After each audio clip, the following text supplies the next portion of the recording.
Marky Mark Woodshop 101 unboxing, surprise delivery, and a little bit about the shop. Well, it wasn't actually a surprise, but... For our audience it is. Well, of course, because they don't know what's in the boxes. We just took delivery of a Supermax 19-38 drum sander. Ooh. It came in 4 boxes, and I've already opened up one, which is the feed table. And the other pieces are in here. Recently, this past summer, I moved my shop 3,000 miles from Maryland to Washington. And some of the things I did was I got rid of some machines there so I didn't have to move them, repurchase them here, like an air compressor. Built a whole new shop. Yep, built a whole new shop to put it in. It's about 25% less space, but I've downsized a little bit, such as the bandsaw. I used to have an 18-inch jet bandsaw, which was a little bit bigger. I make boards out of trees. This one's a little bit more shop-friendly at 14 inches, and it does everything I want it to since we're not milling trees anymore. And, of course, the drum sander. What else did I... Oh, the joiner, too. I had a huge 8-inch joiner that was 6 feet long. And in another video, I touched on this. This is a much smaller unit. Wasn't really looking for one, but the price was right, and we can make use of it. Twist my arm. And of course, we're still organizing and trying to figure out what works in the shop. So things are moving around, trying to find what works. Recently, with the addition of the workbench, we discovered that it's nice to have the tools close at hand instead of running all around the shop, trying to find them back and forth. So little things like that are happening. So let's see what's in the boxes, shall we? Well, the biggest box, of course, that's the one you got to open, right? Has another box in it, which I'm sure is parts to put the sander together. It's well packaged. And it was a total of 340 pounds delivered on a truck without a lift gate. Fortunately, the boxes were small and manageable. This box just contains some nuts and bolts and the instructions. That's what it'll look like when it's put together, hopefully. I wanted a closed stand. This is an open stand model, but the closed stand was unavailable. That would help keep things dust free. But heaven forbid our sandpaper should get dusty. And speaking of sandpaper, there's a couple of boxes of sandpaper. It comes in rolls that you wrap around the drum. This appears to be one of the rolls. And this looks like the business end. Oh, rubber band. They make good clamps.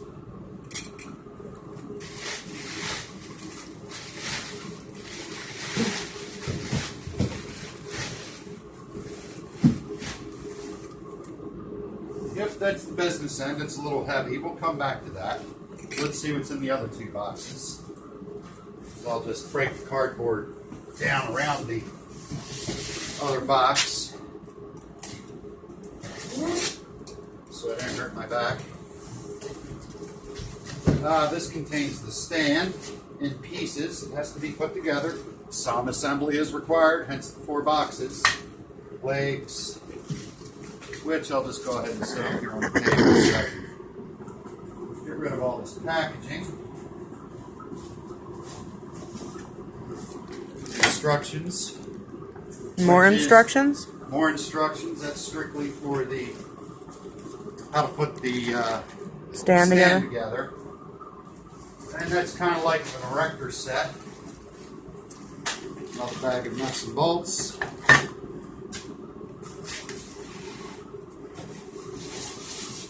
And oops, need that cutter again.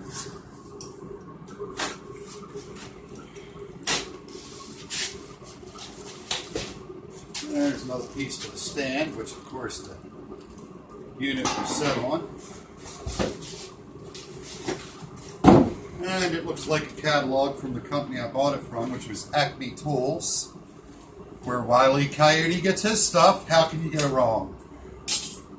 Actually, there are only a couple of people that sell this unit, Supermax. The other, its competitor, main competitor is Jet unit, which I used to have. They bought out Supermax, which was a very good name in drum sanders. Evidently, the woodworkers like this unit a little bit better than the Jet, and I had a chance to kick the tires on one at the Rockler in Seattle a couple of weeks ago. And it seemed well built. There was more metal than the Jet unit, which is always a good thing, because the alternative is plastic. Plastic and poles just don't go together. This box contains the in-feed and out-feed table, similar to a planer. It provides more surface area for the board as it runs through the machine. And I'm sure there are more instructions in here. So there's a support arm for one of the tables, another support arm, more nuts and bolts, and those are the actual feed tables. They're just some stamped metal, which is kind of typical for a drum sander. The joiner has actually rollers on it. Is this the exact same unit we've seen at Rockwell? It is the exact same unit, except for, I think that might have had the closed stand. I can't remember. But again, the closed stand unit was unavailable, so I had to suffer. Same price. Okie dokie. Let me see if I can get this puppy open. It's rather thick cardboard. It's double corrugated.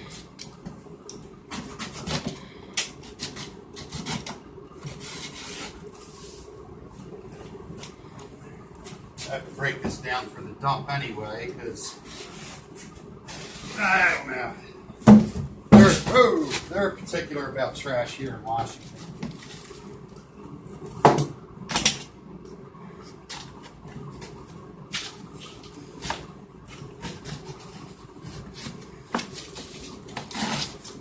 Another cardboard box.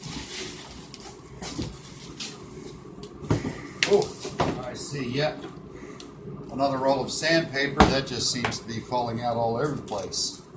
So, we're down to the actual business end here of the unit. It looks like they have it bolted to some boards at the bottom of this box. So, there we have it.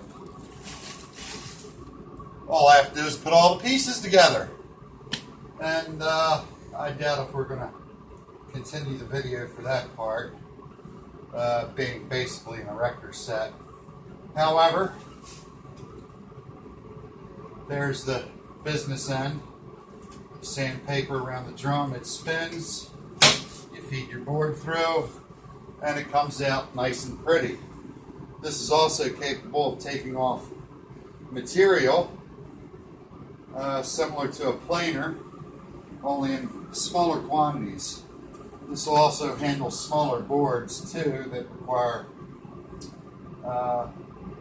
pretty exact measurements of material you want to take off. The planer's not quite as delicate, and it's pretty brutal on small pieces of wood. So the sander's much nicer to some of the projects that Amber's working on, like little boxes. So I'm sure we'll have a review of this after I get it put together.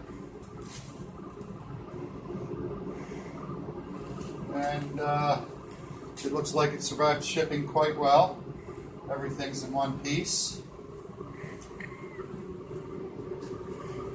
So, a little bit more about the shop organization. I'm still moving things around. I made a hole here for the sander when it's put together. My dust collector is centrally located for all the things that need it, that being one of them, so it'll be right next to the dust collector. The dust collector I hook to each unit as I'm using it. It's a pretty small dust collector. It works best that way, as opposed to having piping all around. And everything's on wheels too, so I can move it, which has proved handy since, again, the shop's kind of a work in progress at the moment, finding what fits. In the very back, there's a bench which pretty much all of our sharpening equipment is on there, along with the mortiser, where I can sharpen the chisels and planes and anything with an edge. That happens frequently because you really need sharp tools. This other bench we've been using for glue ups, things that are we just put together and need out of the way, place to dry. So that bench is getting a little cluttered. I've got a small sander there. And here's a nifty shop project. I made cookies yesterday, and look what it did to the beater on my 1952 Mixmaster. Can you believe it? Not a wood project, but it's a project. I'll straighten it out. So that's sitting over here next to the vise. And what else about shop organization? I don't know, those are pretty much the highlights of the shop organization. You know, like I say, some things are still moving around. Still making some more shelves. I've got another area over here against the wall. I can see a shelf growing there. Pegboard's a wonderful thing. We've got that all over the place. I added another shelf in the corner of the shop up there. That's near the welding gear. Obviously, we don't use too much welding and woodworking because those two don't get along together, fire and wood. But I have been known to do other things other than just wood. So I guess that's about it for our organization. If anybody has any thoughts or suggestions. Oh, yeah. You know, everybody's shop is different. And God, if you've got a suggestion for this shop, please feel free. Even overhead, I've built rafters where I can store the wood, some platforms fore and aft for just stuff you don't need frequently. That car carrier's up there. That's going to be for sale on Craigslist shortly. Anybody need a car carrier? Light bulbs, yada yada, whatever. So, yeah, any suggestion is good because as you work in a shop, you're going to find out, you know, it's like a work triangle in a kitchen. You don't want to make it any bigger than you have to. And of course, everything here is kind of segmented into stations. Like I said before, there's a sharpening area, so the pegboard has stuff for sharpening. The table saw, there's a pegboard there with all the tools you're going to use to run boards through, push sticks, calipers, square, etc., etc. And this one's for the bench, much closer. Chisels, saws, square, planes, things you're going to use on the workbench. And of course, clamps are everywhere. They're like Christmas decorations. So we're finding out what works best as we go with those things. The other shop, of course, I'd been in for quite a while, and it was a little bit more centralized with the equipment just because of the layout of the shop. It was segregated in two. There's a back half where a lot of things could be done with smaller pieces, whereas the front half of the shop was the large bandsaw planer, where you're working with longer boards and have more area for gluing up larger pieces of furniture, etc. So this shop's a little bit different in that respect. All shops are different. So that's about it for organizing and shops, unless I hear your good suggestions come along, which I look forward to hearing. So check out the other YouTube channels, or my channel, or videos, or whatever it is. I'm still a rookie with that kind of thing. My camera woman's the pro with that.